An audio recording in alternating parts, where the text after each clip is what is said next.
वाटवी रस्ता खड्ड्यांच्या विळख्यात अपघाताची वाट पाहतही प्रशासन नागरिकांचा संताप शिगेला।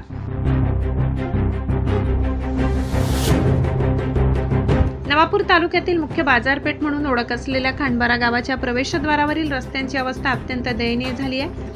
खांडबारा वाटवी मार्ग, रेल्वे बोगद्याकडे जाणारा रस्ता, बसस्थानाकडे जाणारा मार्ग तसेच रेल्वे बोगद्यापासून गावाकडे येणारा डांबरी रस्ता मोठमोठ्या खड्ड्यांनी अक्षरशः विदीर्ण झालाय।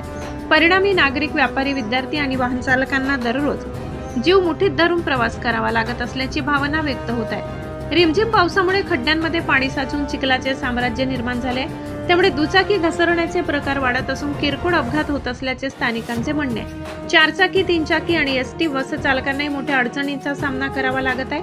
महत्त्वाच्या संपर्क मार्गाची अशी अवस्था झाल्याने नागरिकांमध्ये तीव्र नाराजी आहे। दररोज शेकडो वाहनांची ये-जा असलेल्या मार्गावरील खड्ड्यांची दुरुस्ती अद्याप झालेली दिसून येत नाही, त्यामुळे संबंधित विभागाने या समस्येकडे पुरेसे लक्ष दिले आहे का, असा प्रश्न नागरिक उपस्थित करत आहेत। वेळेत उपाययोजना न झाल्यास गंभीर अपघात होण्याची शक्यता नागरिकांकडून व्यक्त केली जात आहे। पावसाळा सुरू असताना रस्त्यावरील खड्डे तातडीने बुजविणे आणि आवश्यक ते कायमस्वरूपी दुरुस्ती करणे अपेक्षित असताना प्रत्यक्षात नागरिकांना मात्र खड्ड्यातूनच मार्ग काढावा लागत आहे। त्यामुळे संबंधित विभागाने तातडीने पाहणी करून आवश्यक निधी उपलब्ध करून रस्त्याची दुरुस्ती करावी, अशी एकमुखी मागणी होत आहे। नागरिकांच्या सुरक्षिततेचा प्रश्न ऐरणीवर असताना प्रशासनाने याकडे तात्काळ लक्ष देणे आवश्यक आहे। एखादी गंभीर दुर्घटना घडल्यानंतर उपाययोजना करण्यापेक्षा ती टाळण्यासाठी आताच ठोस पावले उचलली तरच नागरिकांचा प्रशासनावरील विश्वास कायम राहील। मुख्य संपादक पुरुषोत्तम अहिरराव, तापी परिसर न्यूज, खांडबारा।